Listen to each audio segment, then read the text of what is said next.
J'ai le grand plaisir de vous accueillir ce soir et l'honneur d'introduire un débat qui s'annonce riche, sans mauvais jeu de mots, sur la sobriété. Simplement pour vous dire que j'ai déjà eu, il y a quelques mois, le grand plaisir d'intervenir à une autre manifestation organisée ici par le Pacte civique et le LIRSA, et donc de réfléchir un peu à cette notion de sobriété. Notion donc que Jean-Baptiste de Foucauld associe aussi à la justice et à la fraternité. Et comme ancienne professeure de droit et membre du Conseil d'État, j'ai évidemment réfléchi à la possible introduction éventuelle d'un principe de sobriété en droit. Et au fond, cette idée assez téméraire et ambitieuse, plus je la creusais, plus elle me paraissait pertinente, peut-être même plus pertinente encore qu'un principe de précaution qui est rentré dans la Constitution à travers la Charte de l'environnement. Donc je lance à nouveau cette question. Si la sobriété est une valeur, un principe du droit pourrait accompagner ce mouvement, puisque le droit accompagne les transformations de la société. Et la sobriété, plus souvent, sera associée à la fraternité. Et elle est alors une sobriété qui permet de répartir les richesses. Et un sondage de Viavos avait montré que pour 65% des personnes interrogées, eh bien, elles étaient favorables à une sobriété acceptée. Et on monte même à 72% si cela peut avoir un impact sur l'écologie. Et d'un autre côté, si on prend notre devise liberté, égalité, fraternité, on s'aperçoit que entre 60 et 70% des Français mettront vraiment au premier plan la liberté sur les deux autres, sur la fraternité qui vient en dernier, malheureusement. Alors, au fond, finalement, je me disais, ne faut-il pas associer la liberté et la sobriété? La liberté d'être sobre, c'est en fait la liberté de choisir d'exercer des responsabilités. C'est la liberté d'être responsable dans notre société aujourd'hui, ou non. Et finalement, on associe peu la liberté à l'idée de sobriété. Et c'était l'idée un peu insolite que je voulais juste lancer ce soir en introduisant le débat.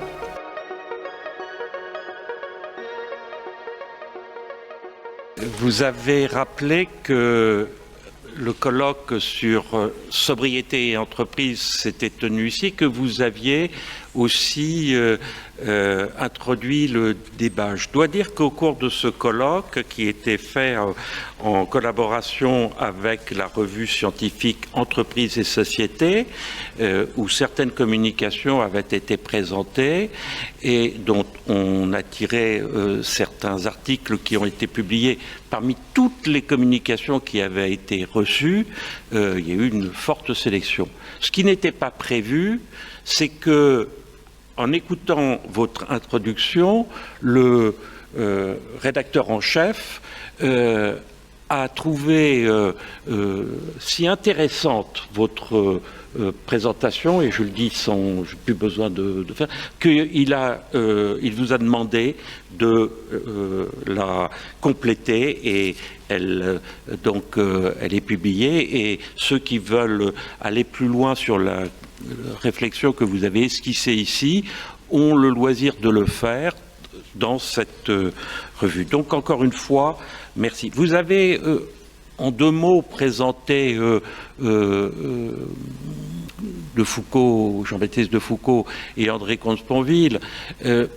Permettez-moi d'ajouter un mot. On a dans les deux cas vraiment la quintessence ici du haut fonctionnaire, bien sûr, c'est l'inspection des finances, le commissaire au plan, etc. Oui, mais à côté de ça, vous avez signalé qu'il y a le fondateur de Solidarité Nouvelle face au chômage, et il faut voir le travail qui est fait auprès de ces centaines et ces centaines de personnes qui ont été aidées. Et vraiment, moi je suis admiratif. Moi vous me faites penser, je vous dis sincèrement, à l'abbé Pierre. Et aussi votre engagement encore dans la cofondation du pacte civique dont vous avez donné ici quelques éléments de réflexion et que vous pouvez bien sûr trouver plus d'informations dans les ouvrages qui sont ici. Alors cette idée de sobriété, elle a été déclinée au pacte civique et de façon, alors vraiment, vous savez, je parlais de colloques, je parlais d'ouvrages qui sont publiés. Il y a même des pièces qui ont été inspirées, sur lesquelles vous avez travaillé et qui sont jouées. Je pense, la plus récente, c'est l'employabilité, vraiment un concept très intéressant. Et sur la sobriété, là en ce moment, c'est sobriété à tous les étages. Et aussi une réflexion en ce moment qui est menée sur sobriété et pauvreté. Alors on peut se dire, tiens, sobriété et pauvreté. Oui, mais la sobriété, on peut dire que il ne s'agit pas de ne pas jouir, ou le moins possible. C'est pas ça la sobriété.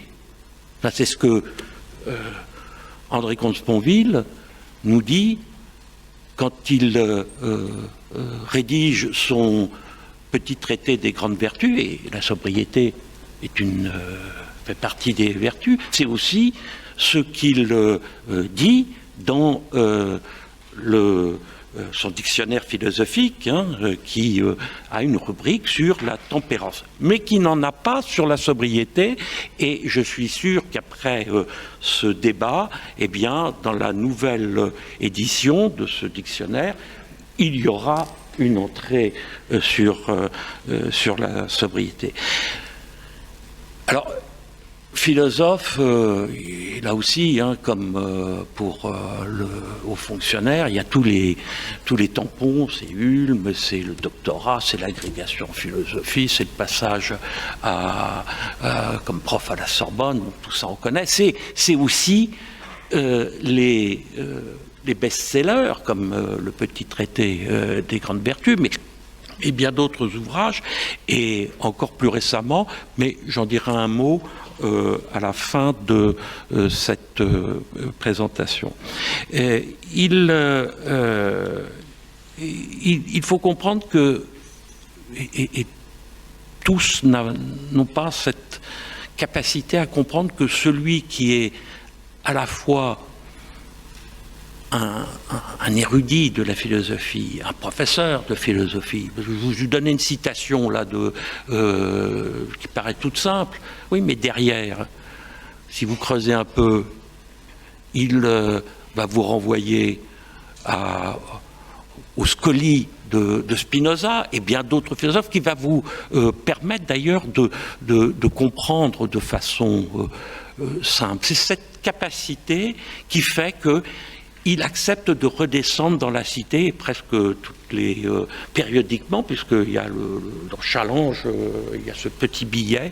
Mais ne vous y trompez pas, c'est pas sous cette apparente simplicité que se cache rien du tout. C'est au contraire une très grande richesse.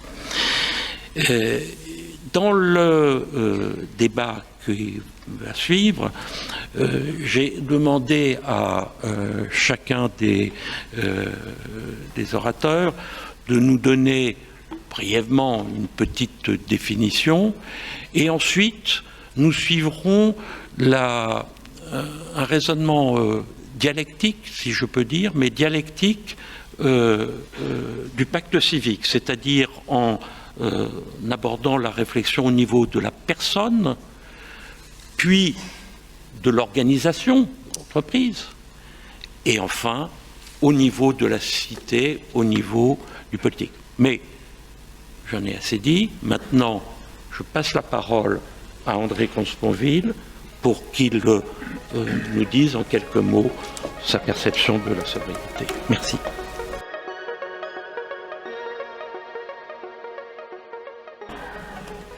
La tempérance est une vertu, mais c'est même l'une des 4 vertus cardinales de l'Antiquité et du Moyen-Âge.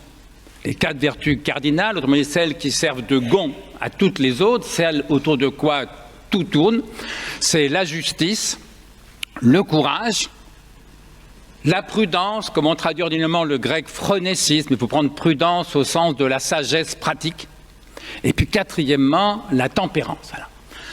Alors c'est quoi la tempérance? Là je peux proposer une définition facilement, c'est la modération dans les plaisirs sensuels. C'est la modération dans les plaisirs sensuels, non pas du tout qu'il s'agisse de ne pas jouir ou de jouir le moins possible. Il s'agit d'éviter l'excès afin de rester maître de ses plaisirs. Voilà. Ce qui est bon dans la tempérance, c'est pas de jouir moins, c'est de jouir mieux. Et d'ailleurs, Montaigne écrit quelque part que l'intempérance, donc le contraire, l'intempérance est peste de la volupté. Et Montaigne, qui a vécu la peste, quand il dit peste, c'est vraiment l'horreur. L'intempérance est peste de la volupté. La tempérance n'est pas son fléau, c'est son assaisonnement, qui permet de savourer le plaisir en sa plus gracieuse douceur. Les alcooliques ne savent pas boire. Pour aimer un bon vin, il faut être modéré. Voilà, et donc la modération, au fond, c'est un art de jouir.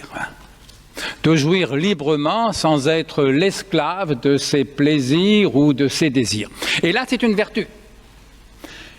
Ça veut dire quelque chose de très important, que ça soit une vertu, c'est une excellence, comme diraient les Grecs, arrêter, le mot qu'on traduit par vertu, ça veut dire littéralement excellence.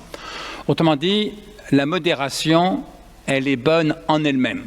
C'est une fin en soi, comme la justice, comme la générosité. Si vous surprenez un jour votre gamin en flagrant délit d'égoïsme, et que vous lui dites dans la vie, il faut être généreux, si votre gamin vous demande, mais à quoi bon être généreux? À quoi ça sert? La seule bonne réponse, c'est de lui dire, mon fils, ma fille, mauvaise question. La générosité n'est pas un moyen en vue d'une fin. La générosité, c'est une fin en soi, un but en soi. Comme pour la justice. Si vous avez besoin, si vous demandez à quoi bon la justice, vous n'êtes pas juste. Voilà. Et la modération, c'est pareil. Pourquoi être modéré? Pas du tout parce que c'est bon pour la santé. Ça, c'est la sobriété, peut-être. Non.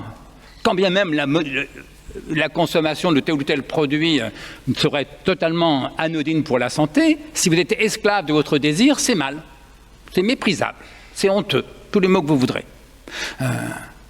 La modération, c'est une fin en soi, elle est bonne en elle-même.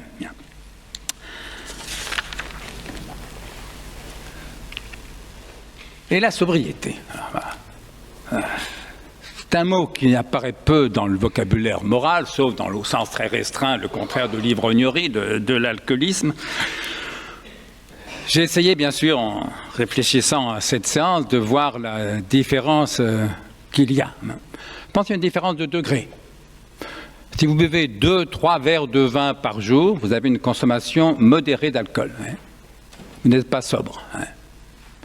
D'ailleurs, le premier verre d'alcool, pour les médecins, est un verre de trop. Maintenant, ils sont formels là-dessus. Pour la santé, un verre, c'est trop. Et donc, la sobriété, c'est 0 verre. Pourquoi? Pas parce qu'il est bien en soi de boire 0 verre de vin. Il y a des tas de salauds qui ne boivent aucun verre et des tas de saints qui en boivent volontiers 2 ou 3. Non, parce que c'est mauvais pour la santé. Autrement dit, la sobriété, ce n'est pas une fin en soi, c'est un moyen. Et donc, ça ne peut pas être une vertu. C'est un moyen. Et donc, c'est quoi la définition de la sobriété que je proposerais? Voilà, la tempérance et la modération dans les plaisirs sensuels.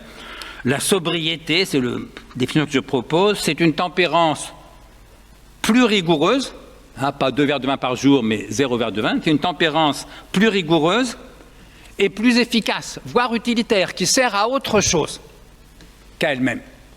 Le but de la modération, c'est la modération, c'est une fin en soi. Le but de la sobriété, c'est par exemple la santé, ou par exemple sauver la planète. Alors, ces deux buts n'ont pas la même urgence. Il y en a un qui est un peu dérisoire, vous mourrez de toute façon, que vous soyez sobre ou pas. L'autre, sauver la planète ou non, c'est quand même très différent. Mais du même coup, ce n'est pas en termes de vertu qu'il faut parler de sobriété, c'est en termes d'efficacité. Et c'est là où, des fois, je suis un peu perplexe devant la généralisation de ce mot. Une amie très écolo, très décroissante, me disait un jour, comme ce mot de décroissance, c'est pas bien, ça fait peur aux gens. Les gens croient qu'on veut les priver de tout leur plaisir. T'aurais pas un autre mot que décroissance pour dire la même chose, mais qui ferait moins peur? J'ai réfléchi, le seul mot que j'ai trouvé, c'était sobriété. Oui, mais sauf que la décroissance, je sais ce que ça veut dire, on en reparlera. La sobriété, je ne sais pas bien ce que ça veut dire. Soit ça veut dire décroissance et ça fait moins peur, mais alors c'est une espèce d'hypocrisie. Soit ça veut dire saccager la planète, mais un peu moins vite, un peu plus lentement, je ne sais pas bien ce que ça veut dire. Et donc, d'un point de vue du philosophe moral, du point de vue de la philosophie morale, comme on dirait à la Sorbonne, je pense que la sobriété n'est pas une vertu, au contraire de la tempérance, parce que la sobriété, ce n'est pas une fin en soi, c'est un moyen. Alors bien sûr, moyen très légitime et très nécessaire pour ce qui est de sauver la planète. Mais du même coup, je m'interroge sur le flou qui entoure cette notion de sobriété. Et je pense que le vrai débat est plutôt autour de la décroissance ou bien du développement durable. Et je pense que là, le débat est plus difficile, plus dissensuel. La sobriété, tout le monde est pour. Et au fond, c'est aussi pour ça que je suis un peu réticent. Quand tout le monde est pour, et quand tout le monde est pour, j'ai toujours tendance à suspecter un flou un peu confortable. La décroissance, tout le monde n'est pas pour. Le développement durable, tout le monde n'est pas pour. Les décroissants sont contre le développement durable, et ceux qui sont pour le développement durable sont contre la décroissance. Mais du même coup, on sait de quoi on parle.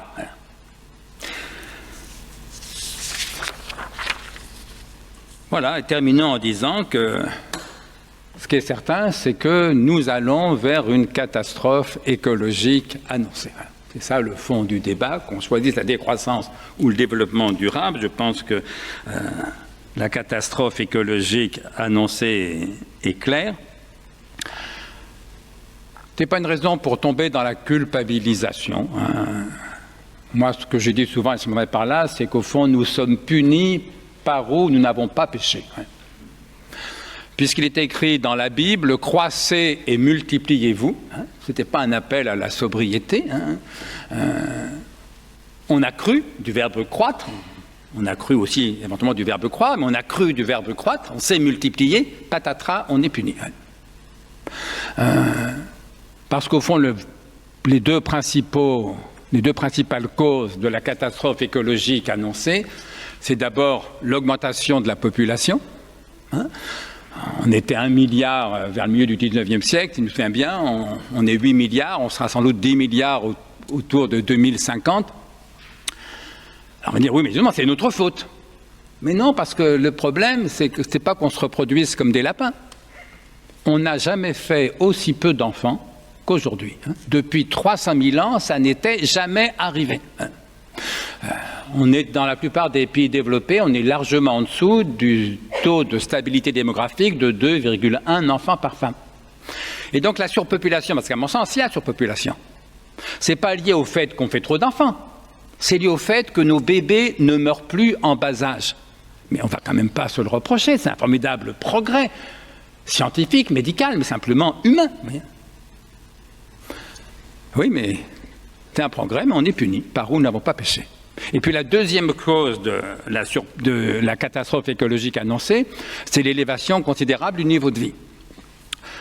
Les économistes nous disent en gros que le niveau de vie individuel moyen était le même sous Louis XIV et sous Jules César, ou sous Jules César et sous Louis XIV. Niveau de vie étal. Alors, il y a eu de la croissance, il y a de la croissance démographique, mais au niveau individuel moyen, à l'échelle de la planète, on ne vivait pas mieux sous Louis XIV que sous Jules César.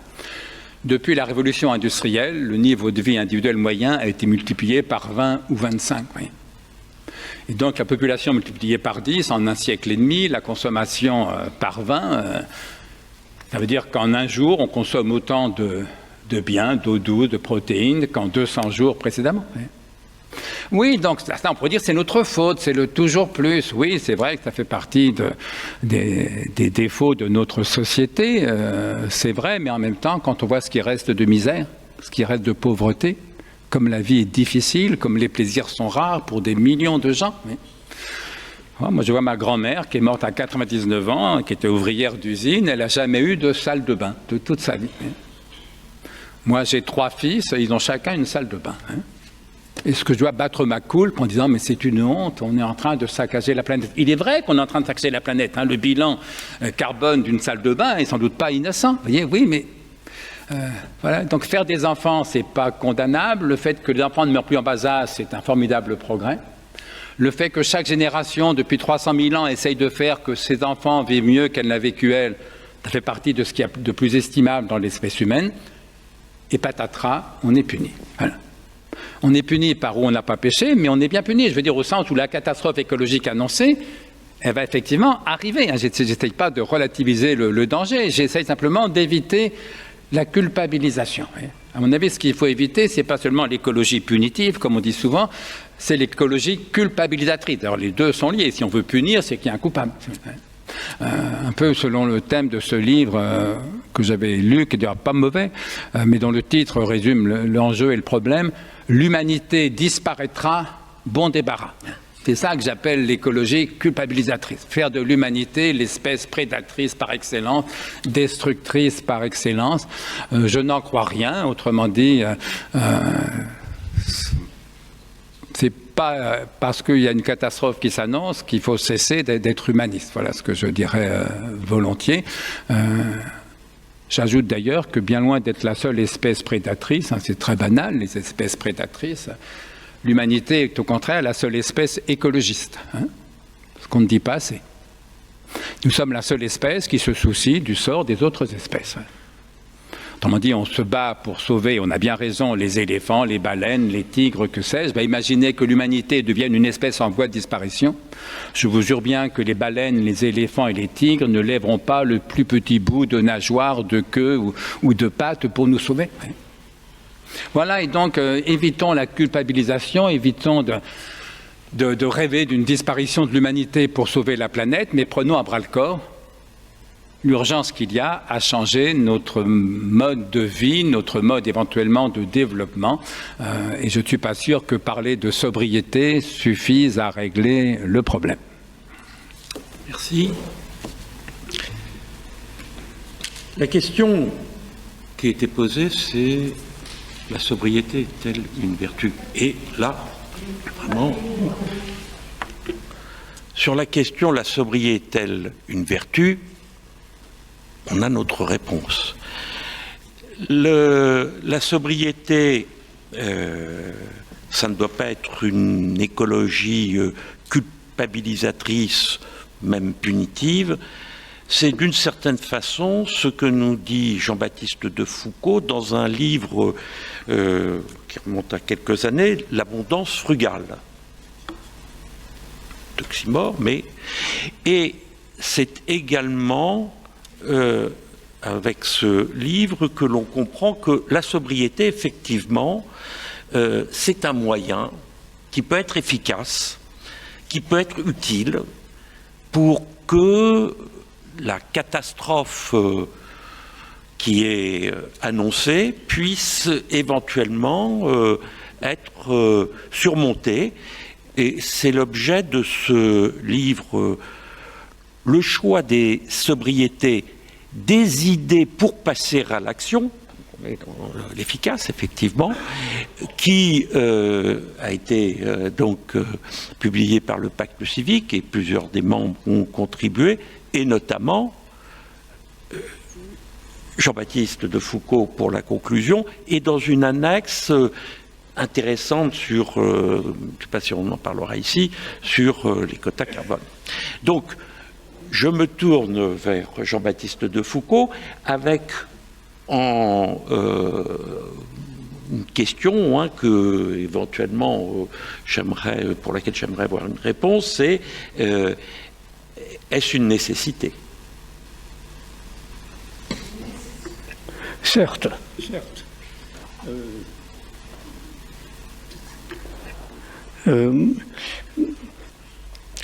Je suis quand même un peu gêné par ce que dit notre cher André Comte-Sponville, parce que je trouve qu'il y a un peu de contradiction dans son propos.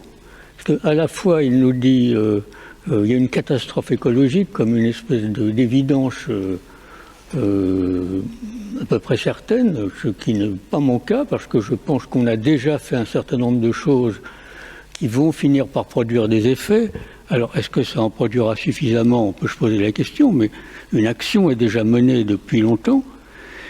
Il nous dit qu'il faut changer de mode de vie, mais il n'y a pas de mot d'ordre pour changer de mode de vie. Et justement, ce que le mot sobriété voudrait apporter, c'est un mot d'ordre pour aider, baliser le changement de mode de vie qui doit accompagner le changement technologique.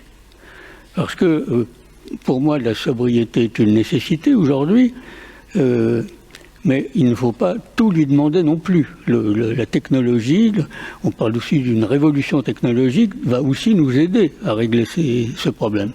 Dans les scénarios de l'ADEME, par exemple, on explique que la transition se fera pour les 3/4 par des changements technologiques. Mais il reste le dernier quart, ou les derniers 30%, qui sont le plus durs, parce que pour arriver au sommet d'une montagne, on sait bien que c'est la fin qui est le plus dur. Voilà, donc je pense malgré tout que ce mot sobriété n'est pas si mauvais que ça, parce que le développement durable, en réalité, tout le monde est d'accord sur le développement durable. Ça fait de mal à personne, le développement durable. La décroissance, on n'est quand même pas capable d'y aller, franchement. Soyons honnêtes, on n'est pas capable de décroître. On peut y avoir des décroissances de certains secteurs, de certaines consommations, mais la décroissance, ça paraît vraiment... il faut prouver que ça marche. Bon. Et donc, il y a cette voie intermédiaire dans laquelle on n'a pas de certitude, mais on a un chemin qui me paraît praticable. Alors, pour moi, la sobriété, c'est à la fois une fin et un moyen, comme les grandes choses. C'est une fin, oui, je crois que c'est une fin, et je vais vous dire pourquoi. Puisque vous dites que ça n'est pas dans le discours philosophique, mais Montesquieu, qui n'est tout de même pas écrit tout simplement. Alors, on sait bien qu'on a tous appris à l'école que la qualité, le principe de la démocratie, c'est la vertu. Si on a bien oublié ça. Mais il va plus loin que ça. Il dit « L'amour de la démocratie est encore l'amour de la frugalité. Chacun devant y avoir le même bonheur et les mêmes avantages doit y goûter les mêmes plaisirs et former les mêmes espérances, chose qu'on ne peut attendre que de la frugalité générale. » C'est formidable quand même d'avoir écrit ça en 1750. Et il développe ça en disant qu'il y a un lien entre égalité et frugalité. Il n'y a pas d'égalité sans un minimum de frugalité. Fénelon, que vous aimez bien citer, dit des choses assez proches d'ailleurs. Je crois bien avoir mis une exergue sur... Donc, je pense que nous devons comprendre qu'il y a quelque chose qui doit s'inverser, une bifurcation. En réalité, il n'y avait pas besoin de parler de sobriété avant la révolution industrielle, parce que tout le monde y était. Elle était naturelle. Certains essayaient d'y échapper, les classes favorisées, mais la sobriété était l'état naturel. Ce qu'a apporté la révolution industrielle et le confort, c'est extraordinaire, effectivement. Vous avez raison de dire « ma grand-mère n'avait pas de salle de bain et mes 3 enfants ». Non, c'est vrai que moi aussi j'ai connu l'époque où on se baignait avec un tub, avec un petit peu d'eau qu'on vous faisait chauffer, une éponge. Aujourd'hui, on a une douche. Le problème, c'est savoir si on va rester un peu plus longtemps ou un peu moins longtemps. Bon. Et ce changement-là, il fait que l'idée de sobriété qui était naturelle est devenue non naturelle, fausse, inexacte, impossible. Et donc, il faut revenir, recréer une forme de sobriété construite pendant un certain temps et ne pas vouloir absolument échapper à la culpabilisation. Ça, c'est le grand mot. Il ne faut pas être coupable. Là, si on a fait des erreurs, il faut le dire et accepter une culpabilité non anesthésiante. Maître Eckhart dit la vraie pénitence, c'est de ne pas avoir péché. C'est une phrase extraordinaire. Donc, on a fait ça, bon, on l'a fait, on y a gagné, et maintenant, il faut changer. Il faut retrouver quelque chose qui existait avant et qu'on a perdu, et on va le trouver autrement. Voilà, ça ne va pas être la même, évidemment. C'est pour ça que la décroissance tombe un peu à plat, à mon avis. Alors, pour en venir aux définitions, je voudrais quand même rappeler la définition du GIEC, qui est au fond ce qui fait un peu autorité tout de même, puisque c'est des gens qui ont travaillé sur le sujet, et ils ont mis 2 ans à la faire. C'est la suivante: ensemble des mesures politiques et des pratiques du quotidien qui évitent la demande en énergie, matériaux, sol et eau, tout en assurant le bien-être pour tous dans les limites planétaires. C'est pas mal quand même. On peut la reprendre dans l'autre sens d'ailleurs. Assurer le bien-être pour tous dans les limites planétaires, on en est loin. Le bien-être pour tous, on en est très loin. Dans les limites planétaires, et pour cela, un ensemble de mesures politiques et pratiques du quotidien qui évitent la demande en énergie, etc. Alors, ça donne un objectif, ça donne ce vers quoi il faut aller, mais ça ne dit pas comment faire. C'est pour ça que la question de la sobriété me paraît importante, parce que tout le problème, c'est effectivement de savoir comment faire, comment y aller. Et donc, c'est un mot, effectivement, la sobriété, qui est un mot, vous l'avez très bien dit, qui est pas circonscrit, qui est vague. Un peu comme, pas plus que la liberté ou que la fraternité entre nous. Hein. Mais c'est une notion riche, comme si on reprend le mot d'esprit de l'introduction, parce que ça se décline de multiples façons.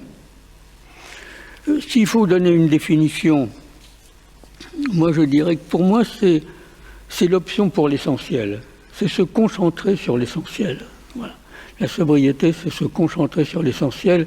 Et l'essentiel peut varier. L'essentiel peut être du luxe à un certain moment. Mais il y a le luxe essentiel et le luxe inutile.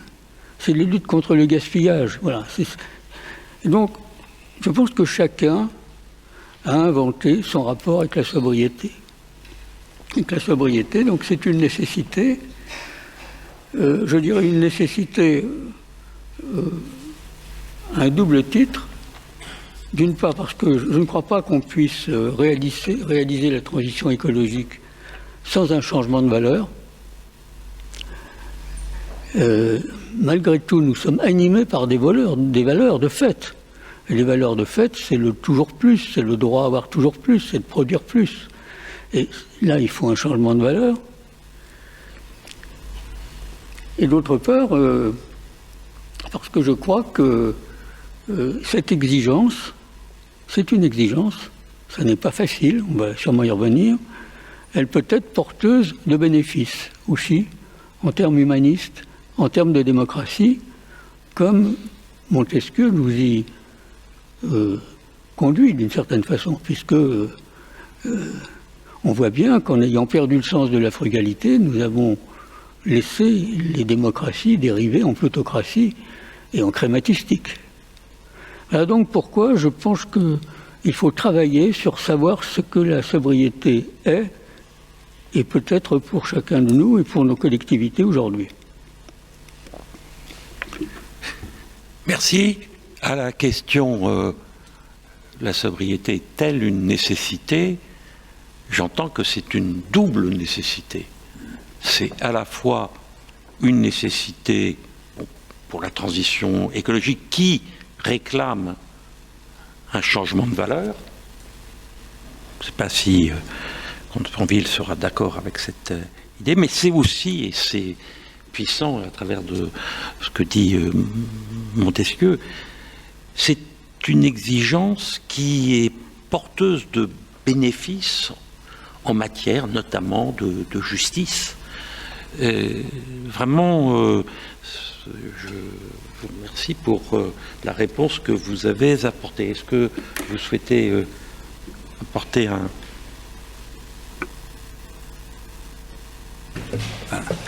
Bien sûr que je souhaite. Alors, quelques mots rapidement pour répondre déjà à ce que disait Jean-Baptiste. Quand je parle de catastrophe annoncée, ça ne veut pas dire catastrophe inévitable. Je suis d'accord avec vous. On peut éviter le pire, je pense même qu'on va l'éviter. On n'évitera pas de redoutables problèmes. Je pense que l'objectif d'1,5 degré en plus, je crains fort qu'on ne l'atteigne pas. Je crains fort parce que c'est ce que me disent les experts quand ils interrogent. Mais bon, ça ne veut pas dire que c'est la fin du monde. Voilà. Mais donc, catastrophe écologique annoncée, ça ne veut pas dire catastrophe inévitable. Donc, il faut tout faire pour l'éviter. Pourquoi tout faire pour l'éviter? Pas du tout au nom de nouvelles valeurs, par souci de justice, par amour ou par fraternité, puisqu'on ne doit plus parler d'amour. On sait bien qu'on parle de fraternité, mais par compassion. Voilà. Ce sont les grandes vertus les plus anciennes. Il n'y a pas de nouvelles valeurs à inventer. On connaît la loi, comme disait l'autre. La loi est connue. Voilà, alors, il n'est pas écrit dans les évangiles « Soyez sobres les uns les autres, que votre Père du ciel est sobre. Voilà. » Il est écrit « Aimez-vous les uns les autres, que votre Père du ciel vous aime. Voilà. » Mais si on aime, on va être sobre, parce que là, c'est un moyen pour agir au service de l'amour, de la fraternité, de la justice, de la compassion. Ça, quand je dis que c'est un moyen, c'est ça. Ce que ça veut dire, c'est pas une vertu, c'est pas une fin en soi, c'est un moyen nécessaire au service de quoi? Au service des grandes valeurs traditionnelles de l'humanité, qui sont tous sauf des valeurs nouvelles. Quand Jean-Baptiste dit le développement durable, tout le monde est pour, non, ça c'est faux. Parce que les décroissants, justement, sont contre. Et là, il faut dire un mot clairement sur le fond du problème, parce que la grande alternative, en gros, c'est soit décroissance, soit développement durable. Parce que le troisième terme, on continue comme avant, alors là, on va dans le mur tout droit, donc ce n'est pas une alternative. Quelle différence est-elle entre la décroissance et le développement durable? La différence, c'est que la décroissance, ça veut dire qu'on produit moins. Le développement durable, on continue à produire plus, il y a de la croissance, mais on croît autrement. Ce que les partisans de la décroissance reprochent aux partisans du développement durable, dont je suis, moi, je fais partie des partisans du développement durable, mais ce que les décroissants nous reprochent, c'est qu'au fond, le type qui est pour le développement durable, il est un peu dans la même situation que quelqu'un qui prend le train à Lyon pour se rendre à Marseille, et quand le train est parti, il entend le contrôleur dire « Nous serons à Paris dans 2 heures ». Il se dit « Merde, je me suis trompé de train, c'est pas le bon sens ». Alors si c'est un partisan du développement durable, il va aller voir le conducteur, il va lui dire « Écoutez, allez moins vite, c'est pas la bonne direction ». C'est idiot. Tu veux aller à Marseille, tu vas vers Paris, que tu ailles vite ou lentement, ça ne change rien. La seule chose à faire, c'est de descendre du train et de prendre un autre train dans l'autre sens. C'est une métaphore, mais qui est assez éclairante, si vous voulez. Autrement dit, ce que les décroissants reprochent au développement durable, c'est bien sûr pas la durabilité, ça ils sont pour, mais c'est le développement. Et ce qu'ils vous disent, c'est que s'il y a développement, ça ne peut pas être durable. Puisque le développement suppose qu'on consomme de plus en plus de biens et que les ressources de la planète sont limitées. Le fait est que, d'un point de vue écologique, la décroissance serait très certainement la meilleure solution. Voire la seule solution, si l'on entend par solution, et c'est l'indécence du mot, ce qui supprime le problème. Ma seule réserve vis-à-vis de la décroissance, c'est qu'elle serait économiquement destructrice au sens propre. On ne produit pas plus de richesses, mais moins de richesses. Elle serait donc socialement délétère. Rappelez-vous de la crise des Gilets jaunes, parce qu'on avait augmenté de quelques centimes le prix du gasoil. Et donc, elle serait politiquement suicidaire. Aucun parti ne gagnera jamais aucune élection en annonçant une réduction drastique du niveau de vie, c'est exclu. Ouais. Et donc, puisqu'elle serait économiquement destructrice, socialement délétère, politiquement suicidaire, elle n'aura pas lieu. Ma conviction, je le regrette, enfin une part de moi le regrette, mais je suis convaincu que ça n'aura pas lieu, en tout cas tant que la population continue de croître, autrement dit jusqu'en 2050. En 2050, les démographes annoncent un plateau puis une réduction de la population. Alors là, on pourrait éventuellement reparler sérieusement de la décroissance. Mais en 2050, moi, je serais mort. Mais pour l'instant, ça me paraît un objectif inatteignable. Et donc, il ne reste qu'une seule solution. C'est le développement durable. Mais donc, ça suppose déjà qu'on assume ce débat entre décroissance ou développement durable, parce que c'est là, à mon avis, le cœur du problème. Et au fond, ce qui va se jouer aux prochaines élections, c'est en partie ça, finalement. Voilà, et alors pour le reste, la sobriété, tout le monde est pour, je le disais, je suis donc pour aussi. Et donc tout ce que dit Jean-Baptiste de Foucault, je suis d'accord avec lui. Oui, il faudra changer des choses dans notre vie individuelle, mais on atteint vite les limites. Oui. Bon. Je ne sais pas si depuis 30 ans, la proportion de douches et de bains que vous preniez il y a 20 ans a beaucoup changé. Vous savez que la douche, c'est mieux pour la planète, le bain, c'est moins bien. Bon, faites un peu d'effort, prenez un peu moins de bain, un peu plus de douche, mais c'est pas, la différence ne va pas être essentielle. Oui.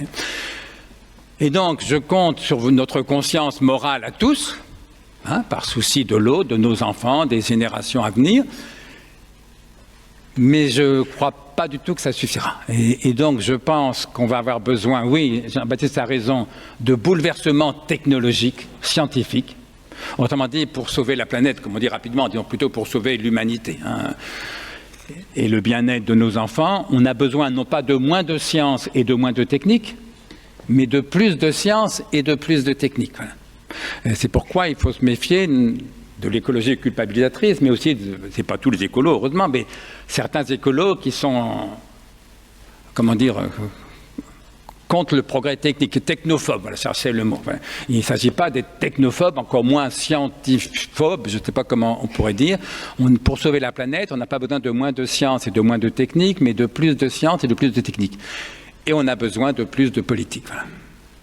Et on a besoin des entreprises, on en parlera. On a besoin de politique parce qu'on n'échappera pas à un système de contraintes qu'il faut bien sûr souhaiter démocratiquement décidées. Ça ne veut pas dire qu'on aura le droit d'obéir ou pas, mais des contraintes démocratiquement décidées, qu'il faut souhaiter aussi mondiales, parce que sinon ça sera très inefficace. La France, en gros, c'est 1% de l'effet carbone ou 2% maximum à l'échelle du monde, c'est pas grand-chose. Si on descendait à zéro, ça ne changerait pas grand-chose pour la planète. Il va falloir un système de contraintes.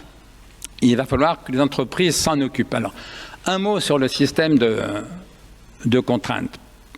Pourquoi je suis convaincu que la morale est impuissante à l'échelle des grands nombres, et d'ailleurs souvent aussi à l'échelle des petits nombres, par expérience personnelle. Parce que, pour tout vous dire, la République m'a humilié 3 fois. Je raconte l'histoire, alors les gens qui me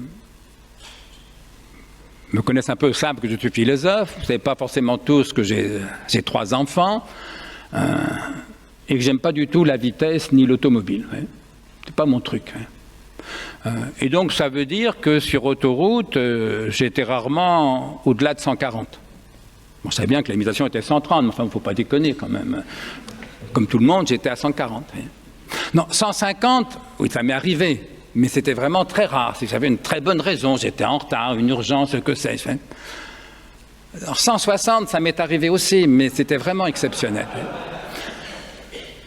Or, je suis philosophe, j'ai lu les plus grands philosophes du monde, mais le compteur restait à 140, 145. Je suis père de famille, j'aime passionnément mes enfants, mais le compteur restait à 140, 145. Et j'aime pas la vitesse. Et la morale n'y faisait rien, l'amour de mes enfants n'y faisait rien, la lecture des plus grands philosophes n'y faisait rien. 3 petits radars, 3 petits PV, 3 petits points en moins sur mon permis ont été bien plus efficaces pour me faire lever le pied que la lecture des plus grands philosophes du monde, que l'amour passionné que je porte à mes enfants, et encore une fois pour quelqu'un qui n'aime même pas la vitesse. Merci à la République pour cette leçon non pas de morale, mais de lucidité. Et donc, on n'échappera pas à un système de contraintes, comme le permis à points, ça sera une autre chose, mais du même esprit, qu'il faut encore une fois souhaiter démocratiquement adopté, et si possible à l'échelle mondiale, en tout cas au moins à l'échelle européenne. Et puis il y a le rôle des entreprises, dont je crois qu'il est très important. Parce que de combien avons-nous baissé notre consommation d'essence, vous et moi, par notre façon de conduire? Vous savez, si on conduit de façon plus souple, on rétrograde un peu plus tôt, un peu plus tard, selon les cas. Bon, sincèrement, si moi j'ai réussi à faire baisser ma consommation de 5 ou 10%, c'est un maximum. Nos constructeurs automobiles ont fait beaucoup plus de progrès que nous. Et pas par hasard.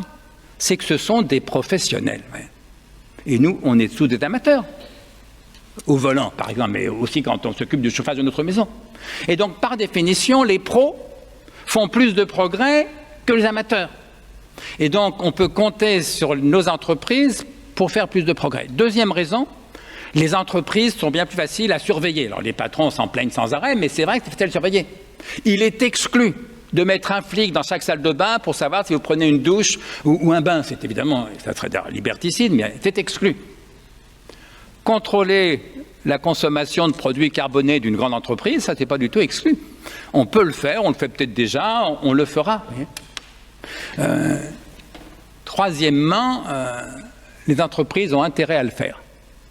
D'abord parce que leurs clients l'exigent de plus en plus, qu'ils respectent des exigences écologiques. Leurs salariés l'exigent de plus en plus, c'est-à-dire qu'aujourd'hui, pour recruter les jeunes les plus talentueux qui sortent des écoles ou des facultés, les grandes entreprises ont intérêt à avoir une politique environnementale qui va très au-delà du greenwashing. Et puis enfin, il y a de l'argent à gagner là-dedans. Et je termine là-dessus parce que c'est l'aspect le plus désagréable, mais il faut le dire. Parce que si on laisse croire que les entreprises ont le choix entre faire du profit et sauver la planète est foutue. Il faut donc aider l'entreprise à faire du profit en sauvant la planète. Et c'est l'un des enjeux, à mon avis, du développement durable. Voilà, donc la sobriété, c'est très important à l'échelle individuelle. Je vous invite tous à être plus sobres que vous ne l'êtes jusqu'à présent. Moi-même, je fais quelques efforts dans ce domaine, mais j'ai le sentiment que les effets seront malgré tout limités. On a besoin d'une sobriété politiquement instituée, et ça passera par un système de contraintes. Et on a besoin d'entreprises qui adoptent un mode de développement beaucoup plus sobre, notamment en matière de consommation énergétique, d'eau douce et aussi bien de terres arables pour ce qui est des produits agricoles. Merci. Alors, je vais passer la parole à Jean-Baptiste Foucault, car je suis sûr qu'il a quelque chose à dire et qu'il n'est peut-être pas d'accord avec tout ce qui vient d'être dit. Moi-même, il y a un point avec ce que vous avez dit, avec lequel je suis parfaitement en désaccord, et je vais vous montrer que vous avez tort. Vous avez dit, en 2050, je serai mort. Moi, je fais le calcul, 2050, ça fait 98 ans. Or, vous nous avez dit au début que votre grand-mère avait vécu jusqu'à 99 ans. Alors, avec l'hérédité que vous avez, moi, je doute de votre assertion. Hein. Bon, maintenant,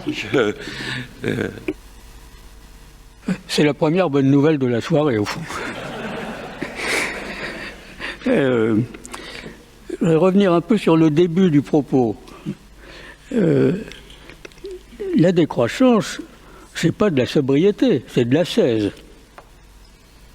Donc, les gens qui sont pour la décroissance, ils ne peuvent pas être contre la sobriété. Ils veulent au contraire en remettre une louche, la mettre au carré, au cube. Voilà. Et le développement durable, pour l'instant, on n'est pas très sûr que ça suffise. Il y a quand même un petit côté soporifique, il y a du greenwashing dans tout ça quand même. Il y a une espèce de mantra général. Vous dites la sobriété, tout le monde est d'accord sur la sobriété. Moi, je suis pas d'accord avec vous. D'abord, c'est une vague sémantique qui s'est développée depuis quelque temps. Mais je vous rappelle que le pacte civique en 2011 a mis la sobriété, pas n'importe quelle sobriété justement, parce que je voudrais qu'on la colorie un peu au programme. Et ça n'intéressait personne à l'époque. L'abondance frugale que nous avions commencé à travailler avec Henri Zinovitch quand on réfléchissait sur le temps choisi, on ne l'a toujours pas appliqué. Quand on lit les travaux des experts, ils ont quand même le sentiment qu'on est en train de déraper par rapport aux objectifs de Paris. Donc oui, je crois qu'on ne faut pas désespérer, on peut y arriver, mais on n'y est pas encore, on est loin d'y arriver. Et donc je pense que cette notion de sobriété, avec son côté un peu crispant, un peu difficile, il est nécessaire pour construire une politique autour de la sobriété. Moi, je n'ai pas peur de le dire comme ça. Voilà. D'ailleurs, tout le monde est pour. Alors, il y a eu une vague. Le président de la République a dit le mot sobriété. Il y a eu quelques scénarios de RTE. Donc, d'abord, premier temps, personne ne veut en parler. Sinon, quelques hurluberlus dans mon genre. Ensuite, il y a des scénarios de RTE qui expliquent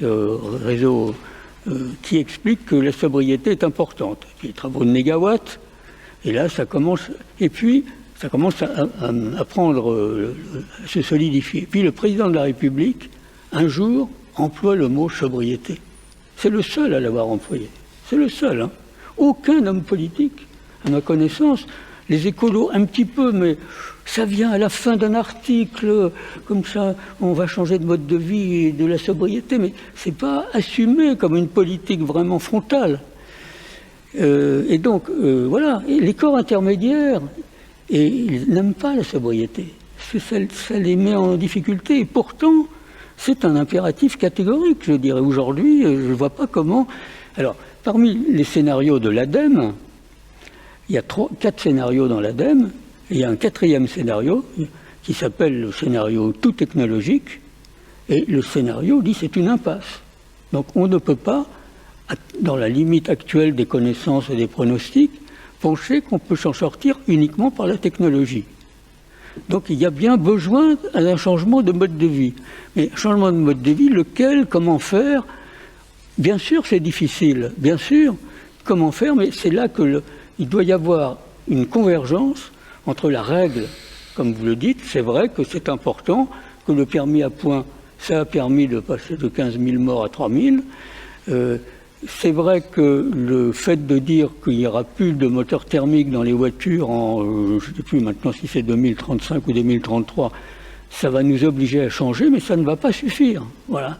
Et donc, il y a bien besoin d'organiser nos modes de vie autour de valeurs un peu différentes et de faire au fond de la sobriété une vertu démocratique, au sens quand même Montesquieu le disait.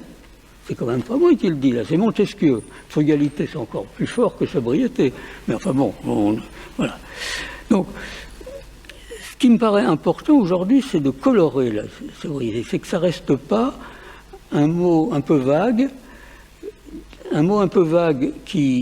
que les médias ont bien repris, que les gens ont intégré, parce que dans les sondages qui ont été rappelés tout à l'heure, que nous avons fait faire,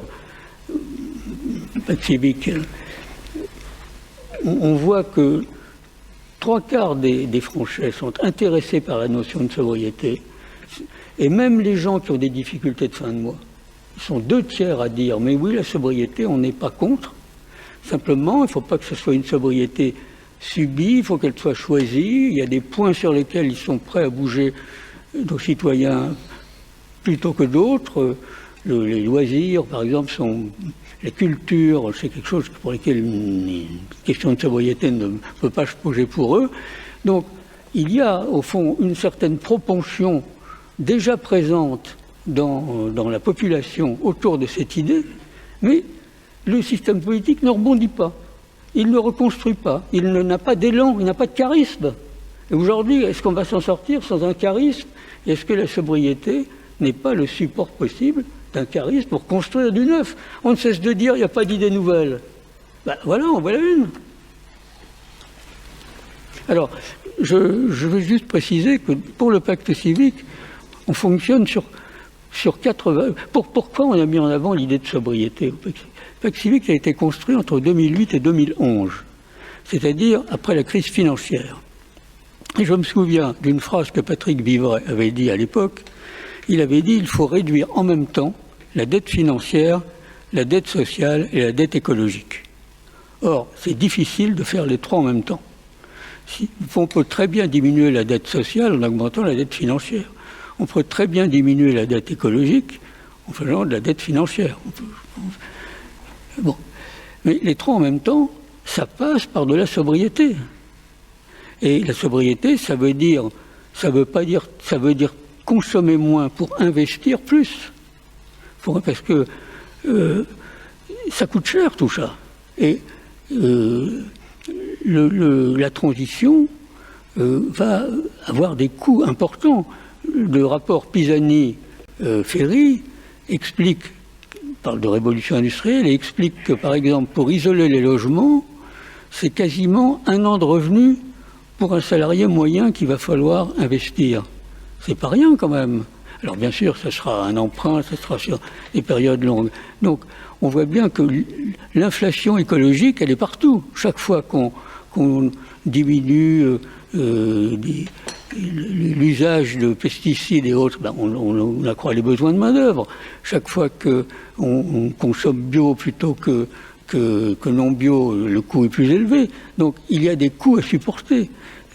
Consommer moins, investir plus, ça implique que quand même on se mette d'accord sur un certain nombre de valeurs. Sinon, on va louvoyer en permanence. On est dans le louvoiement et dans la sobriété honteuse. Voilà.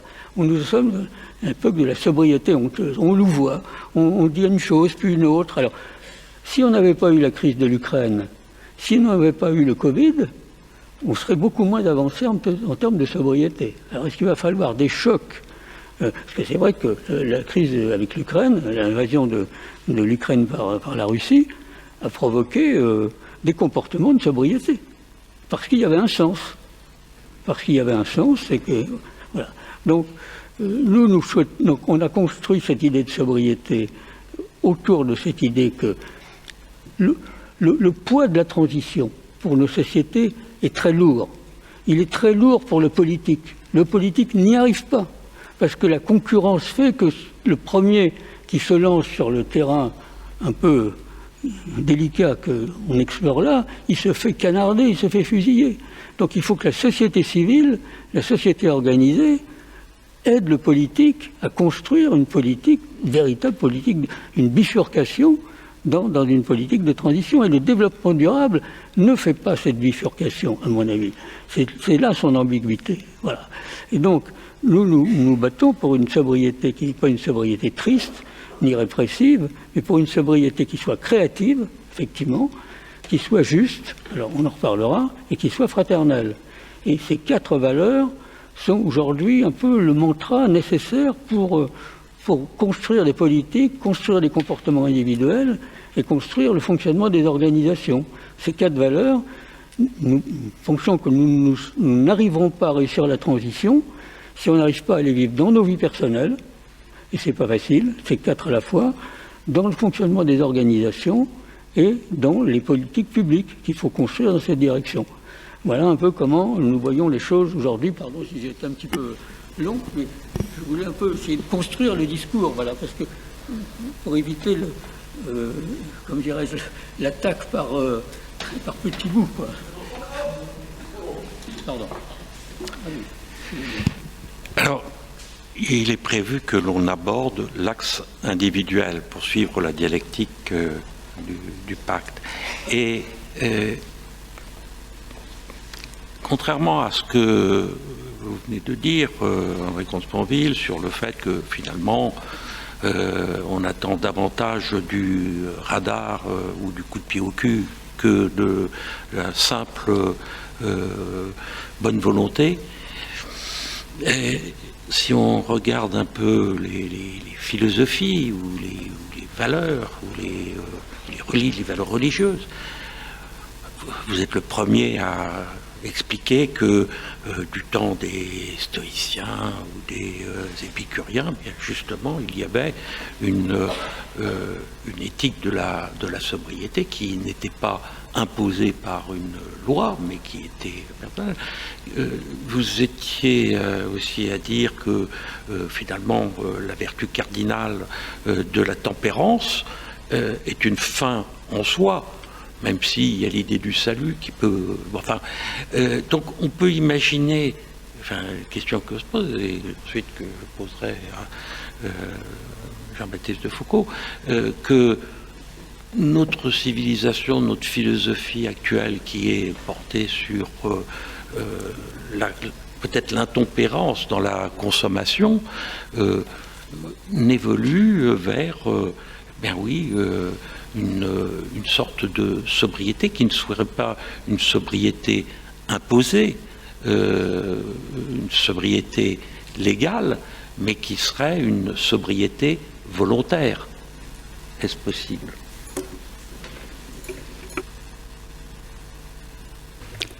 Tout est possible, même la sainteté, mais la sainteté est l'exception. Hein.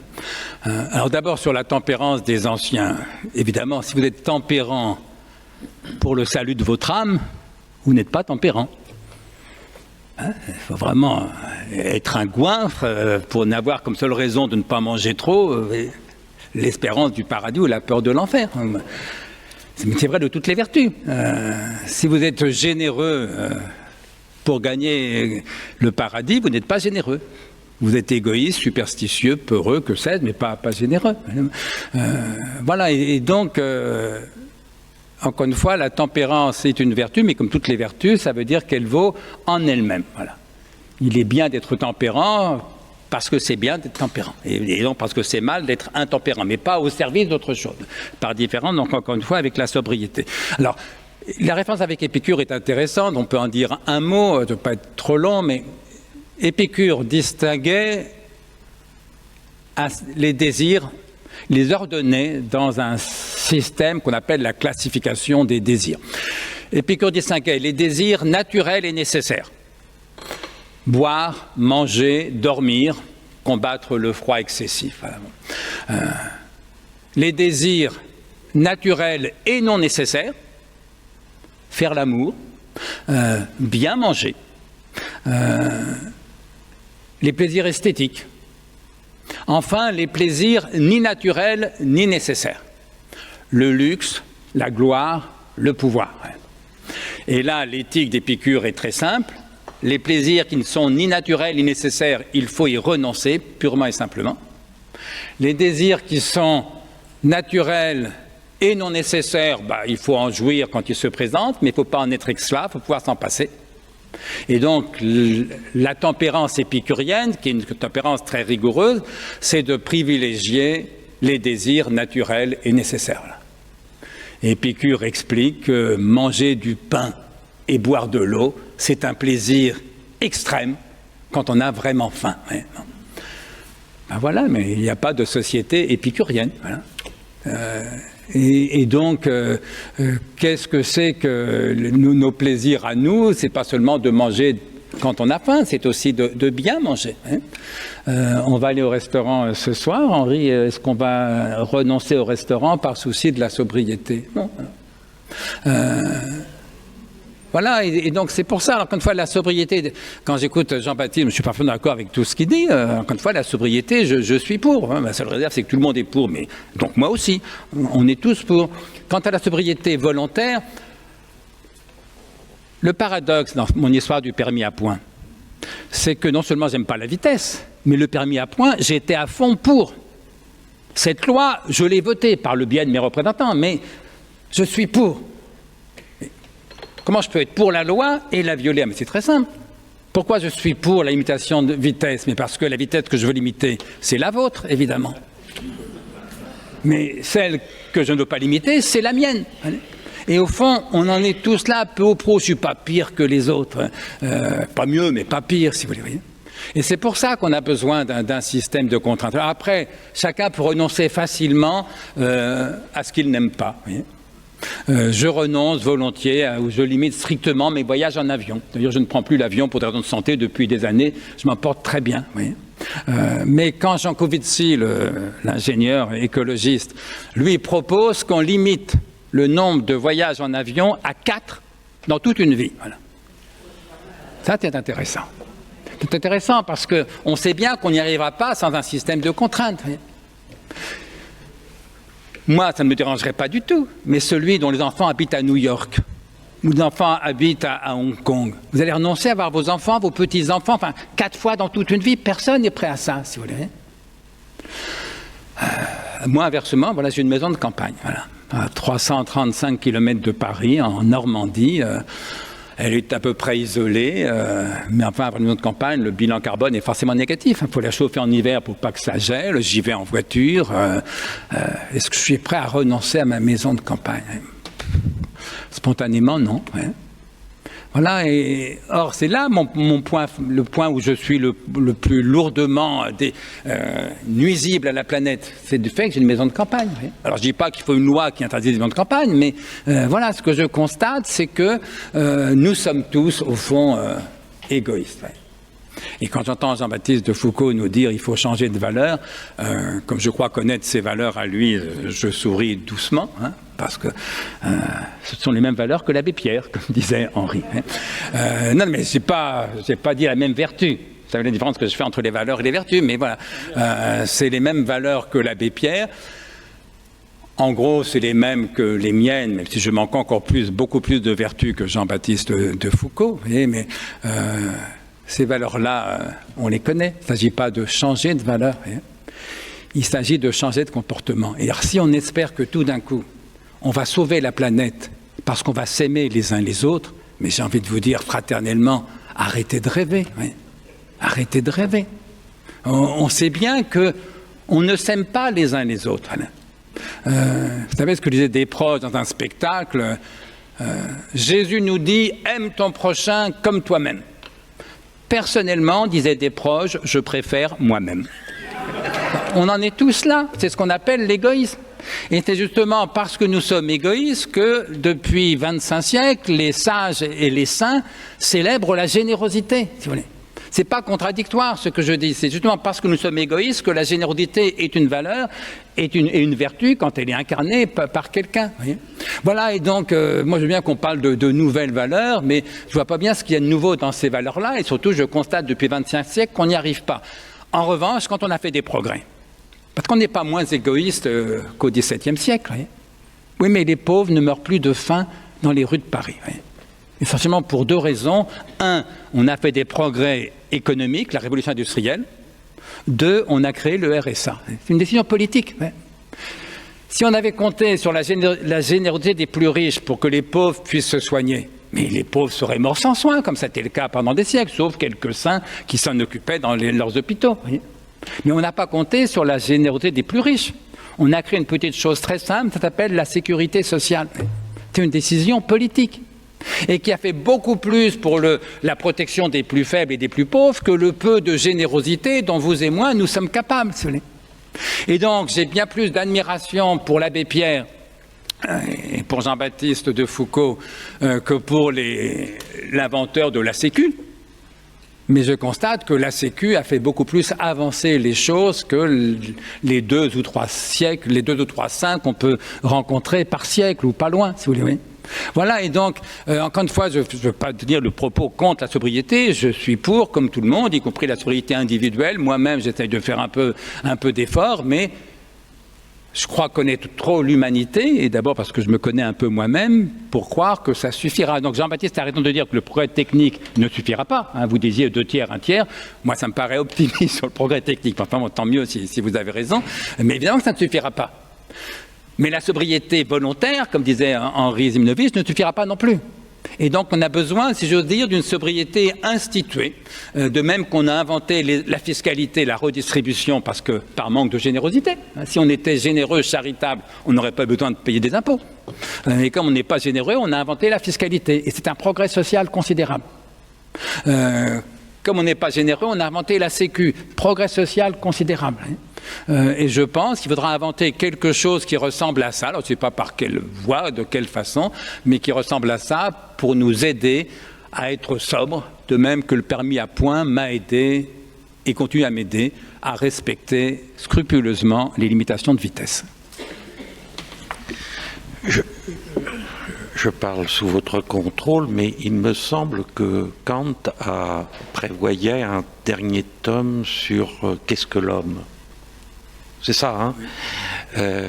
Je regrette qu'il ne l'ait pas écrit parce qu'il aurait peut-être donné une vision moins pessimiste de l'homme. Non, non. Au contraire, il était, je crois, encore plus pessimiste que moi.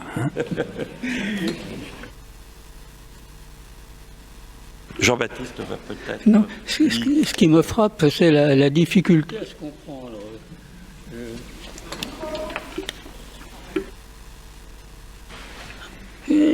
On a une difficulté, moi je n'ai jamais opposé la sécurité sociale à la sobriété et les mesures individuelles aux mesures collectives. Justement, l'approche du pacte civique, c'est de dire qu'il faut faire les trois à la fois. C'est-à-dire à la fois les changements de comportement individuels, les changements de comportement des organisations et des politiques publiques nouvelles. Effectivement, il y a besoin d'introduire dans le capitalisme actuel des régulations nouvelles. Moi, je pense qu'on va en parler à la fin, mais j'ai des propositions à faire là-dessus. Nous avons des propositions à faire. Tout ça doit effectivement... mais pourquoi est-ce qu'on ne met pas en œuvre ces propositions ? C'est parce que justement, on ne veut pas faire cette bifurcation. Alors, vous dites que l'homme est égoïste, et moi je ne plaide pas pour la sainteté. Je dis simplement que les sociétés ont montré que face à un péril, elles étaient capables de s'organiser et que les personnes étaient capables de dépasser leurs intérêts individuels. Quand vous voyez les Ukrainiens aujourd'hui, ils se battent, ils font des sacrifices, il y a des fraudeurs sûrement, mais leur égoïsme, il est quand même largement dépassé. Et je pense que la question du péril écologique est suffisante, devrait être suffisante, pour que justement on arrive sous des formes nouvelles, sous ces formes démocratiques à inventer, par de la participation, à créer progressivement ces changements. Voilà, donc les scénarios de l'ADEME donnent des choses. La résidence secondaire, ben oui, c'est un problème. Il y a 2 millions de résidences secondaires en France qui constituent, qui ont un effet négatif sur le climat. Mais rien ne nous empêche de les louer temporairement. On pourra trouver des solutions, de les louer temporairement, peut-être de les partager à plusieurs. Enfin, donc, simplement, il faut qu'on change un peu nos habitudes. Alors, moi, je distingue d'ailleurs trois choses dans la démarche vers la sobriété. Il y a les petits gestes, les petits actes qui sont une forme d'hygiène que les gens prennent en ce moment. Déjà, il y a une espèce de morale ambiante autour de ça quand même, qui se diffuse, qui est plus forte chez les citoyens que chez les gens qui les dirigent, à mon avis. Bon. Ensuite, il y a les ruptures un peu plus fortes. On dit effectivement, je ne prends plus l'avion, je ne prends plus ma voiture pour aller au travail, etc. Et puis, il y a les changements plus alternatifs. Quelle est la part des trois, les changements de mode de vie plus alternatifs? Alors ça, ça peut être construire une maison à énergie positive, ça peut être changer complètement de vie comme certains le font. Je suis quand même frappé de voir Nous avons à côté de chez nous, ça va amuser mon épouse, une boucherie qui est maintenant gérée par notamment une personne qui vient de Deloitte et Touches. Il s'embêtait tellement à faire qu'il préfère être boucher. Pardon, excusez-moi. Donc, je disais simplement qu'on voit aujourd'hui des gens qui changent de vie parce qu'ils veulent donner du sens à leur vie. Voilà. Je pense que cette question du sens qui ne se construit pas tout seul, quand même qui se construit avec les autres, fait que l'homme n'est pas seulement égoïste. Je pense que le capitalisme a généralisé l'égoïsme. Le capitalisme, au fond, il a réussi une chose extraordinaire, c'est qu'il nous a fait progresser en étant égoïste. Et ça, c'est chacun poursuivant son intérêt individuel, ne se préoccupe pas trop du reste, voulant gagner plus d'argent, voulant être profitable, on a réussi à faire du progrès comme ça. Bon, bah, tant mieux pour le progrès, mais ça ne peut pas marcher tout le temps comme ça. On a fait un pacte faustien avec le marché, et maintenant, Méphisto, il apporte la facture. Il dit maintenant, les amis, c'est moi qui tiens la route, et il faut que vous trouviez quelque chose à faire. Eh bien, je pense que la sobriété, ou la tempérance, si on veut, mais au sens large du terme, elle est là, elle est nécessaire. Mais elle doit être construite politiquement. Ce n'est pas seulement une affaire de belles âmes. On est bien d'accord là-dessus. Mais c'est bien l'idée du pacte civique, c'est de construire les 3 niveaux ensemble. À une crise globale, il faut une réponse globale. Alors on a des réponses partielles, soit la réponse morale, qui effectivement ne va pas très loin, je suis bien d'accord, soit la réponse technologique, qui ne suffit pas, et la réponse politique, on attend, quoi. On attend. Non, mais de ce point de vue, Jean-Baptiste, c'est pas qu'on a du mal à se comprendre, c'est qu'on est d'accord sur tout.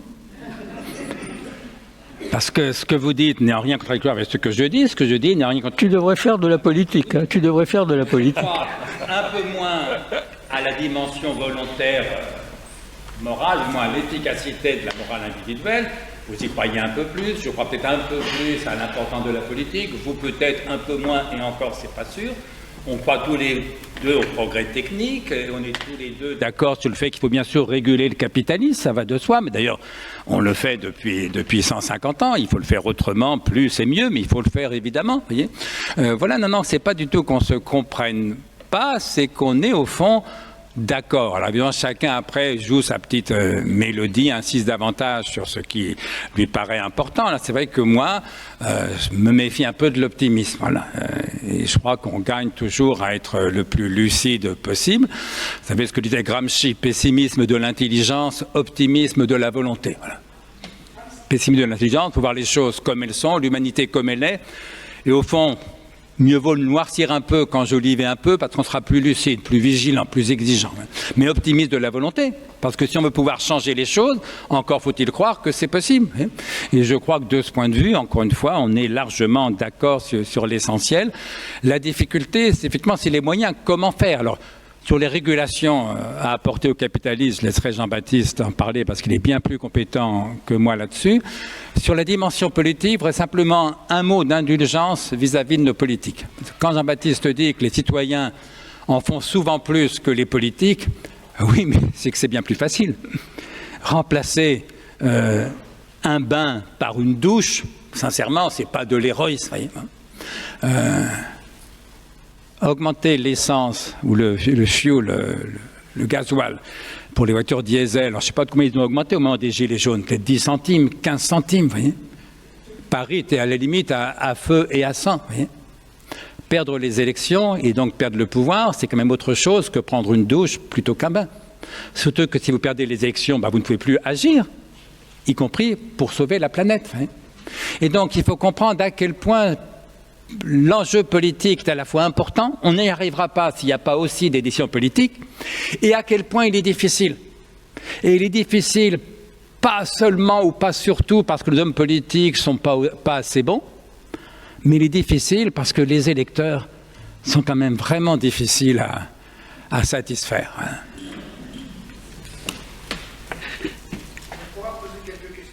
J'allais y venir. Comme il y a eu un colloque sur sobriété et entreprise, je pense que le thème a été abordé, à moins que Jean-Baptiste de Foucauld veuille dire un mot. C'est vrai qu'il y a une vision quand même très optimiste sur la capacité des entreprises à penser long terme pour leur propre durabilité, leur propre pérennité, et peut-être minimiser une vision à court terme qui est celle des dirigeants qui, eux, ne se projettent pas forcément sur des horizons de 30 ans, et cela peut faire l'objet de... Je ne sais même pas si ça peut faire l'objet d'une régulation. Là, tu veux peut-être dire un mot sur ce point-là ? Oui.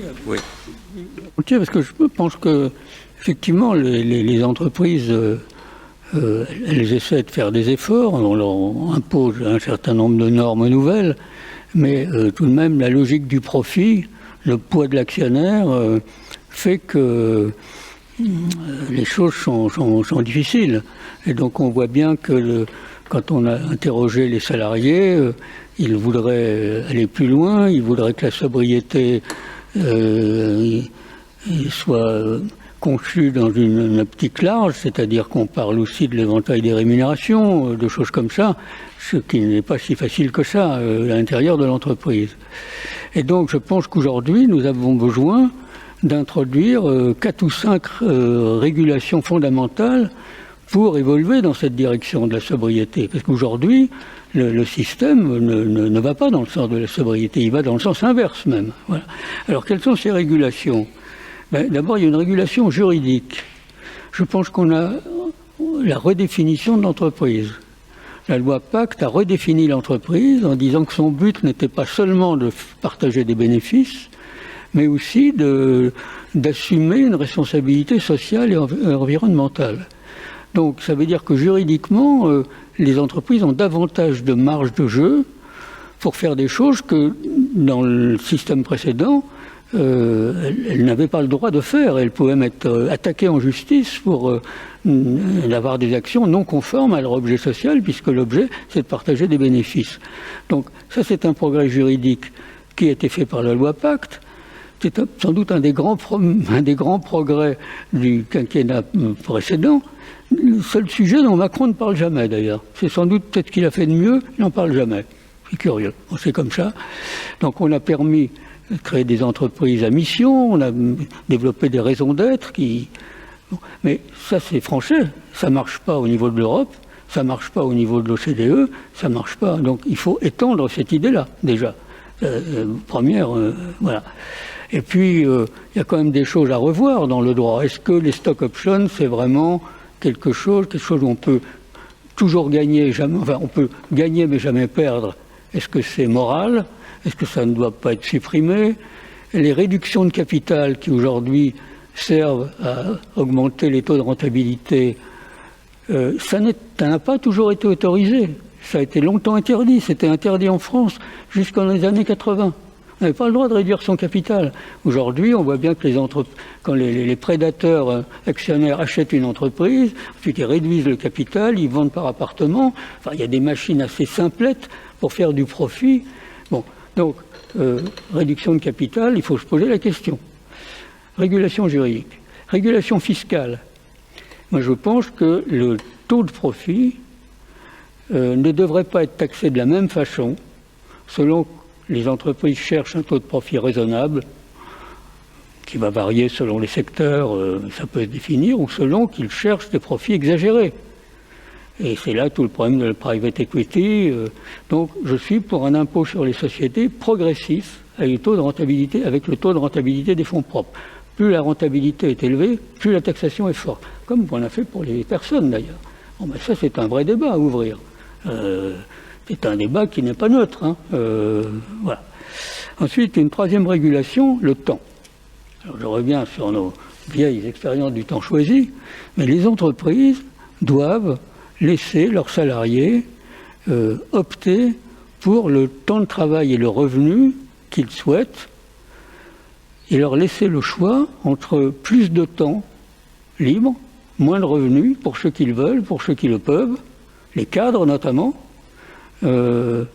pour qu'au cours de leur vie, ils aient du temps pour faire autre chose que la profession, quitte à avoir une vie plus frugale en même temps. Voilà.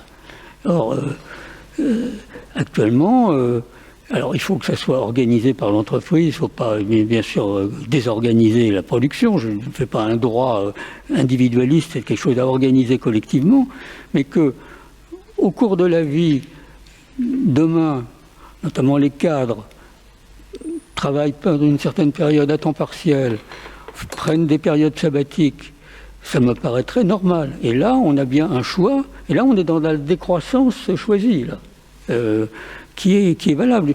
Beaucoup de personnes travaillent plus qu'elles ne voudraient aujourd'hui. Il y a une pression sur le travail qui est trop forte. Alors, est-ce qu'il faut le faire avec baisse de revenus, avec des systèmes de compensation?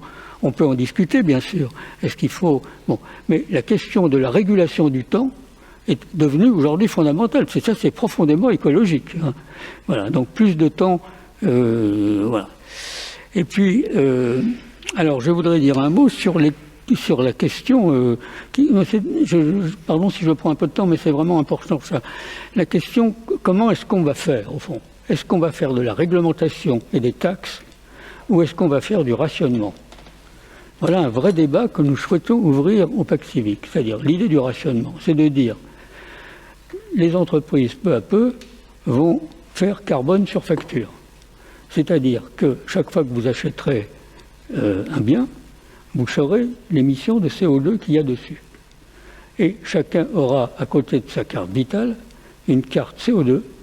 Et chaque fois qu'il achètera un bien ou un service, on débitera sa carte. Et puis le jour où la carte sera débitée, il faudra racheter des droits à ceux qui n'ont pas consommé leur crédit. Voilà, ça c'est un débat. C'est un débat, mais qui est vraiment très intéressant, parce que ça remet tout le monde à égalité dans une société qui n'est pas inégale. Ça recrée l'an 01, comme on disait après mai 68. C'est l'an 01 de l'écologie. Et deuxièmement, ça permet une redistribution beaucoup plus fine que le système des taxes. Il faut rappeler que la grande erreur des Gilets jaunes, de l'affaire des Gilets jaunes, c'est que dans le rapport Juppé-Rocard sur la taxation des émissions de carbone, il avait toujours été dit que la taxe serait redistribuée aux personnes. Et là, on en a fait un système d'alimentation budgétaire. Mais le problème, c'est que redistribuer une taxe en fonction des gens qui en ont besoin, c'est très très difficile. On ne sait pas où. Je dirais que l'attribution des quotas n'est pas un problème simple non plus. Est-ce qu'il faut faire le même quota pour tout le monde? Est-ce qu'il faut faire des bases historiques, comme on a fait en agriculture d'ailleurs? Mais la question du rationnement, alors là on est vraiment dans la sobriété, ça c'est de la sécurité sociale quand même. C'est un vrai sujet, voilà, dont il faut débattre. On a tout un groupe de travail qui cogite là-dessus au pacte civique, le chemin de la décarbonation. Voilà. Et puis je dirais une dernière chose, c'est que l'État-providence, il faut le faire progresser aujourd'hui, parce que l'écologie, le grand problème pour l'écologie, c'est que les personnes pauvres risquent d'être frappées deux fois. Une première fois par le dérèglement climatique, et une deuxième fois par le coût des mesures prises pour lutter contre le dérèglement climatique. Donc la question de l'accès aux biens fondamentaux de la société moderne qui se sont développés doit être posée autrement. Et de même qu'on a dit aux citoyens, pour vous soigner, vous paierez vos soins, non pas au tarif du soin, mais en proportion de votre revenu, est-ce qu'il ne faut pas étendre cette idée que l'accès aux biens fondamentaux, on le finance par un prélèvement sur le revenu et non pas par un prix, pour quelques biens fondamentaux, comme l'accès à Internet, comme l'eau, comme peut-être l'énergie, peut-être les transports, mais voilà en tout cas un débat qu'il faut ouvrir et qui est au cœur du problème de la transition si on veut vraiment traiter à la fois la question sociale et la question environnementale. Parce qu'il y a aussi un grand comment dirais une grande simplification de la société aujourd'hui. On dit, là, il faut faire à la fois les deux à la fois. Et c'est pas vrai, il y a une contradiction entre les deux. Et la contradiction, on la règle par une sobriété organisée. Voilà. Donc, voilà au moins 5 régulations qu'il faut mettre en débat et qui sont un moyen de dire que la sobriété, ce n'est pas seulement un problème de belle âme. Et que l'abbé Pierre, qui était, je le rappelle, député, l'abbé Pierre, il a fait son appel à la radio, son appel extraordinaire, ce qui était quand même extrêmement audacieux. J'aurais été, en tant que fonctionnaire, faire un appel à la radio sans aucune base derrière lui pour dire « venez à moi, aidez-moi », provoquer un espèce d'élan extraordinaire, ce n'est pas donné à tout le monde. Mais il était par ailleurs député et il travaillait sur les lois. Donc l'abbé Pierre, c'est un homme complet. C'est pas simplement, je me souviens, on l'a rencontré un jour une fois parce que, enfin, je ne vais pas raconter cette histoire, mais il se trouve que on a fait un accompagnement à Solidarité Nouvelle face au chômage pour un neveu de l'abbé Pierre qui était au chômage. Voilà. L'abbé Pierre, un jour, est arrivé à Bercy, devant consternation générale, et il est venu, je veux voir le ministre, m'a-t-il dit, pour qu'on trouve un emploi pour mon neveu. Alors je lui ai dit, abbé Pierre, là, vous êtes sûr que ça ne marchera jamais? Parce que les hommes politiques, ils ont déjà été tellement sollicités qu'ils n'ont plus aucune marge de manœuvre nulle part. Par contre, si vous voulez qu'on accompagne votre neveu avec Solidarité face au chômage, on voit ce que ça donnait. Donc, voilà. Et l'abbé Pierre, donc après ça, on a déjeuné un jour avec lui, et il nous a dit une chose très belle. Il m'a dit, je ne sais pas si ma vie était bien, mais je ne me suis jamais dérobé. Et ça, le problème aujourd'hui, c'est ne pas se dérober. Et c'est là la vraie leçon de l'abbé Pierre, plus que l'appel à la radio, qui n'est pas donné à tout le monde.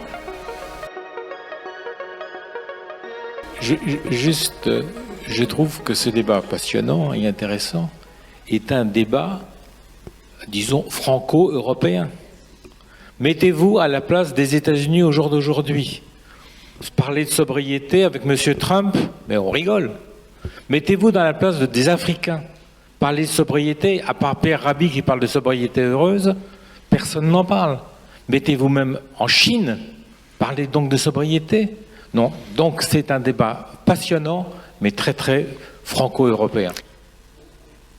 Ô combien vous avez raison, et il faudra que vous reveniez, et cette fois on consacrera un débat, mais en intégrant cette dimension internationale. Vous avez 1000 fois raison.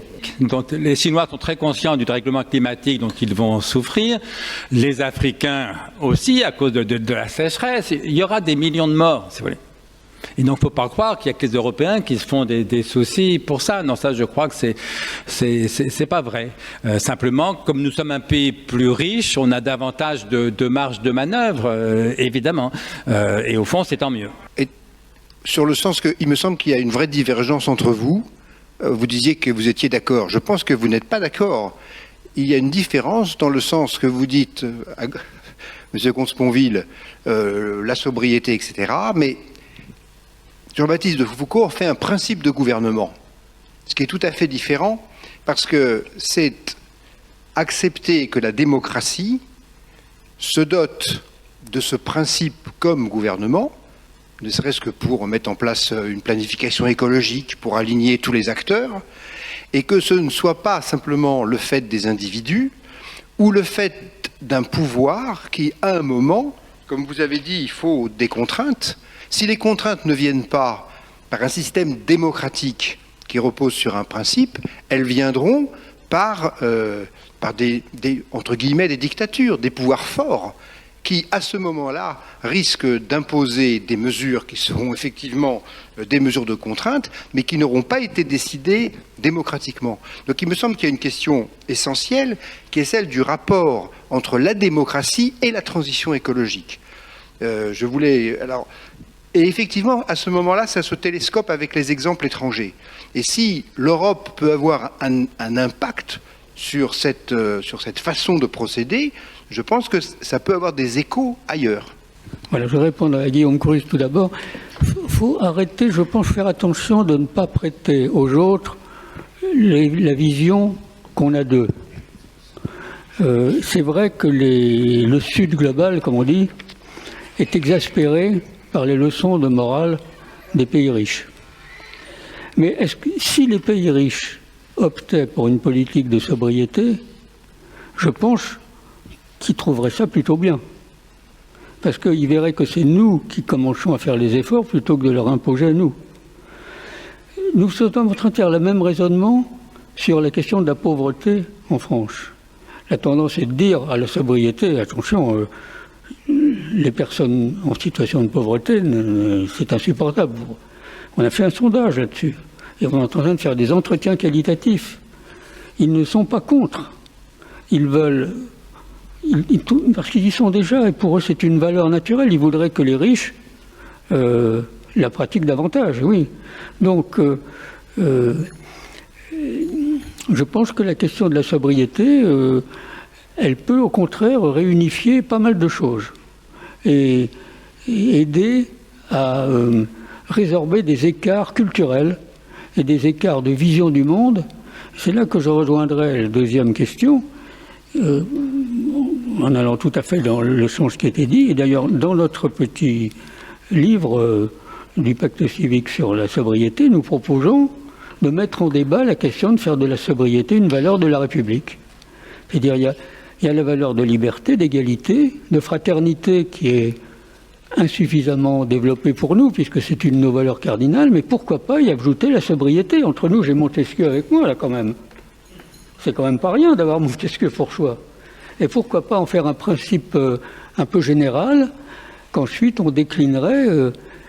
Et effectivement, je pense que dans nos démocraties minées par toute une série de questions, ça serait peut-être un principe de gouvernement utile, effectivement.